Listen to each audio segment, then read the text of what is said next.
ఇది రాయలసీమకు సరిహద్దు రేఖలాగా ఉన్నటువంటి తుంగభద్ర నది. ఈ నది ఒడ్డునే అష్టాదశ శక్తి పీఠాలలో 5వ శక్తి పీఠమైన జోగులాంబ క్షేత్రం వెలిసింది. చూసారా, ఇదే జోగులాంబ క్షేత్రం 5వ శక్తి పీఠం. దీని గురించి చాలామంది వైశిష్టం గురించి చాలామంది యూట్యూబ్లో చెప్పి ఉంటారు, కానీ నేను దాన్ని చెప్పాను. దీన్ని ఎలా నాశనం చేశారో ఎవరు చేశారో అని మాత్రం చెప్తాను. ఈ జోగులాంబ క్షేత్రంలో చుట్టుముట్టు కూడా శివాలయాలు చాలా ఉంటాయి, కానీ మహమ్మదీయులు దీని మీద దండయాత్ర చేసి మొత్తం ముక్కలు ముక్కలుగా శిల్పాలని, విగ్రహాలని, శివలింగాలని, గోపురాలను కూడా కూల్చివేశారు. మామూలుగా జనాలు ఎక్కువగా ఉన్న చోట, టికెట్లు ఎక్కువ ఉన్న చోట మనం తొక్కుకుంటూ తోసుకుంటూ పోతూ ఉంటాం. ఇలా ఖాళీగా ఉన్న చోట మాత్రం మనం చచ్చిన పోం. డబ్బులు ఇచ్చి టికెట్ పెట్టి శివలింగాన్ని తాగడానికి మనం అందరం ట్రై చేస్తూ ఉంటాం. ఇక్కడ ఖాళీగా ఉన్నా కూడా మనం ఎవ్వరూ తొక్కి చూడం. మాతాచ పార్వతీదేవి, పితాదేవో మహేశ్వర, బాంధవ శివభక్త చ స్వదేశో భవనత్రయం, సమస్తం ఇహ కర్మ సర్వం శివార్పణం. ఇది నా తండ్రి పరమేశ్వరుడు. ఓం నమ శివాయ. అక్కడ చూసారా, ఒక గుడి సగం బూడిపోయింది.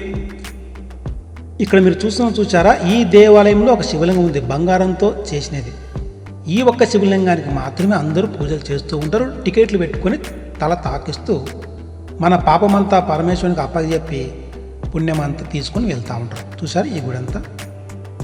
షాహీ పైల్మాన్ అనే ఒక మహమ్మదీయుడు అనమాట. ఈ గుళ్ళ మీద దండయాత్ర చేసి ఇక్కడ విగ్రహాలని అన్నిటినీ కూడా ముక్కలు ముక్కలుగా నాశనం చేశాడు.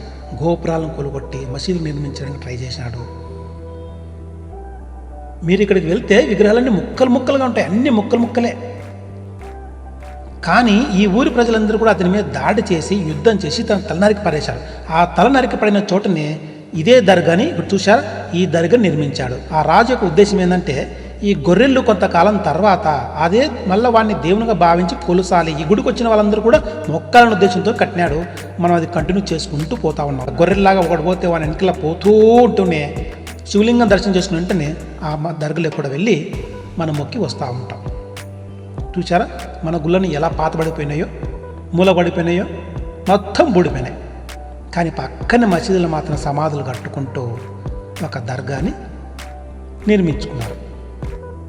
అక్కడ లోపల ఎవరున్నారో, ఎందుకున్నారో ఏమి తెలుసుకోకుండా మనం కూడా అక్కడికి వెళ్ళి చూసారా, అతను చేసినటువంటి ముక్కలు ముక్కలు రాళ్ళు విగ్రహాలు అనమాట. ఇవన్నీ గుడి గోపురాలు అన్నీ, ఇవన్నీ పడేయలేక, దాచుకోలేక, పెట్టుకోలేక అలా అందరికి చూపించుకుంటూ ఎదురుగానే పడేసి ఉంటారు ఇవన్నీ. ఇవన్నీ కూడా ఒక మ్యూజియంలో పెట్టి కొన్నిటిని మ్యూజియంలో పెట్టుకొని దాచిపెట్టుకొని 5 రూపాయల టికెట్ పెట్టుకొని డబ్బులు సంపాదిస్తూ ఉంటారు మన గవర్నమెంట్ వాళ్ళు. ఈ శివలింగం కూడా మొత్తం ముక్కలు చేసి పడేస్తే ఎవరో పుణ్యాత్ముడు ఈ విధంగా గ్రైండ్ తయారు చేశాడు. కానీ అదే శివలింగం పైన ఇలా వాన పడుతుంది చూసారా, ఒక్కరోజు వర్షం పడితే చాలు, ఒక్కరోజు వర్షం పడితే చాలు మొత్తం కారిపోతూ ఉంటుంది. ఇప్పుడు మీరు చూసారా, ఇందులోనే జోగులాంబ ఉంటుందన్నమాట. 5వ శక్తి పీఠాలలో ఒక శక్తిపీఠమైనటువంటి అమ్మవారు అందులో ఉంటారు. ఈ ఒక్క గుడినే కొంచెం క్లీన్గా నీట్గా చేసి కాపాడుకుంటూ వస్తూ ఉన్నారు. ఇది చూసారా, ఇది మొత్తం కూడా పెద్ద గుడి పైన గోపురం అనేది లేదు చూసినారా, మొత్తం మడగొట్టేసినారు. దీని మీదనే పైకి ఇట్లా రౌండ్ కట్టేసేసి సమాధిగా క్రియేట్ చేసేస్తారు. అంతే, మన వాళ్ళు అలాగే ఎత్తుకొని వచ్చేస్తారు, మసీదుగా మారిపోతుంది. ఇలాగనే భారతదేశంలో కొన్ని లక్షల గుళ్ళు కూడా మారిపోయినాయి. కానీ ఎందుకు పాపం మధ్యలో ఆగిపోయింది. ఇప్పుడు కూడా చాలా శివలింగాలు, శివాలయాలు చాలా ఉన్నాయి. కానీ ఒక్కరోజు వర్షం పడితే చాలు మొత్తం కారిపోతానే ఉంటుంది. చూసారా, బయటికి గుడి బాగా కనిపిస్తూ ఉంది, లోపలికి వెళ్తే మొత్తం శిలాఫలకాలు, అన్ని విగ్రహాలు మొత్తం కూడా ముక్కలు ముక్కలై లోపల పడిపోయి ఉంటాయి. చూసారు, ఇవన్నీ ఆ ముక్కలు అనమాట. ఇవి పాడేయలేం, దాచిపెట్టుకోలేం, ఓన్లీ చూసుకుంటూ ఉంటాం. మనం దేవ ఆదాయ శాఖ వాళ్ళనమాట.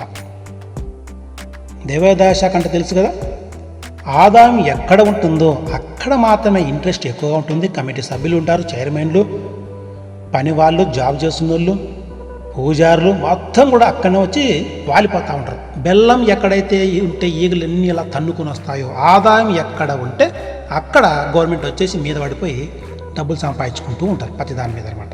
ఇక్కడ అటువంటి ఆదాయం ఏమీ లేదు పాపం. ఎవరు రారు, ఎవరు పట్టించుకోరు, చూడరు. కాబట్టి గవర్నమెంట్ చేతులు ఎత్తేసిందనమాట. ఒక చోటనేమో ఒక శివలింగానికేమో డబ్బులు టికెట్లు వందలు పెట్టి తాకి వచ్చి పూజలు చేసుకుంటూ అభిషేకాలు చేసుకుంటూ ఉంటారు. అదే శివలింగానికి పక్కనే కుప్పలు తెప్పలుగా శివలింగాలు పడి ఉన్నా, మురుకు కాలువల్లో అక్కడ పాడుబడిపోయినా, బూజు పట్టిపోయినా, కారతా ఉన్నా, మొత్తం బురదతోటి నిండిపోయిన నీళ్లు ఎవ్వరు పట్టించుకునే నాదుడు లేదు, చూసే భక్తుడు ఉండడు. మొత్తం సెల్ఫీ బ్యాచ్ అనమాట. రావడం, సెల్ఫీలు తీసుకోవడం, పోతా ఉండడం. ఇవన్నీ కూడా మన నిర్లక్ష్యానికి, మనకున్నటువంటి భక్తికి నిదర్శనం.